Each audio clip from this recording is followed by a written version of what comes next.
So let's take a look at a bottom collar of Seoi. This is going to be a version of 2 hands on 1 collar, but it has a specific application that you can find useful when you're competing or just doing randori. Essentially what we're going to do is we have problems with partners or people in general that just don't let you get the grips you need, right? Every time you grab the gi, they just break your hand off, you're grabbing, they're pushing things off, and they're breaking grips, and it's always turning into this grip battle. But what you can see is I got the collar to come out a little bit.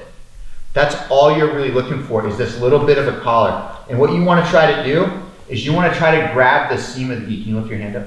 There's a seam on every judo gi right here where the skirt meets the upper part of the jacket, and that's pretty much what I want to hold on to with my grip. Okay, while I have that, you could be a little lower too, but what you want to make sure you have is his hip, okay? Like I can pull it forward.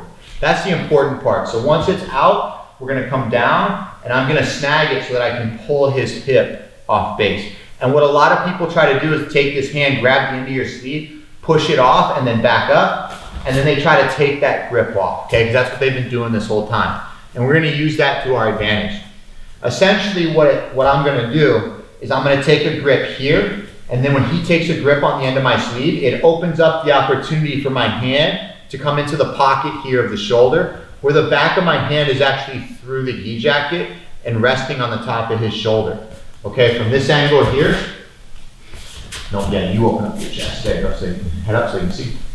And my hand is coming through so far that you can't see it because it's on the back of his shoulder. That way when I rotate, I get a good strong lift where my hand is almost stuck in the jacket. So from here, when he's pushing that off, right there, you can see that opening right here where my hand can fit into the jacket, okay? Now that I have that grip, what we have to do is we also have to pull him off his base and get him moving. So from that grip, while he's pushing it away, I'm basically going to use this to circle away from him and get him moving at that angle so that that hand can fill the space right when I back step and my leg goes to the outside. Now I can elevate and throw. For this particular version of Seoi Nage, I actually want to throw off at the angle. I don't want to bring him all the way around due to the nature of just the grips alone. So from this angle here, okay, there you go. While I'm here and I come across, I'm actually going to throw him off at that angle where I don't have a base. That way I can lean into this throw and drive through for the finish. So we're here, one back step as my hand comes through.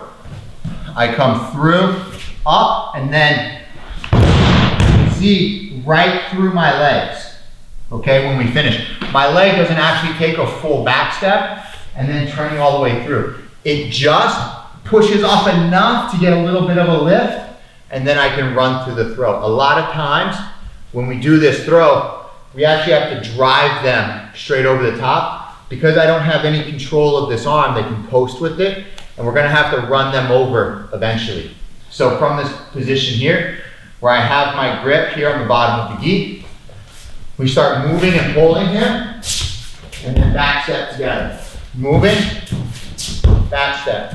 Moving, back step through, and we get a good, nice Seoi Nage done off at the angle, and then back through the throw, okay? The more you split your legs, the more loaded he will be. What I mean by that is if you look at my legs here where they're not split that much, I have to do a lot of lifting, whereas if I back step a little bit farther away from him and I lunge through, you can see he's well over the top. And when I straighten my legs out like I would a taio, I can actually get a nice, good, easy roll without needing to move my legs. But I still need to straighten this to pop him up and then finish the throw. And that split is going to be very dependent on your partner, how tall he is, how heavy he is, how fast he's moving. But essentially, while you get him moving in that circle here, when you hit your back step, okay, let's turn. Here, I'm very far away from him, you can see. I'm very far away. I'm basically planting a back step as if I wanted to do Shimada right where my feet are, okay? Boom. Through. And legs explode up, and he goes right through at the angle. So not forward, off at that angle, okay? In a good wide split, where you have some power to pop back up to neutral, and then finish the throw right between your legs. So that's essentially gonna be a bottom collar from Seoi Nage.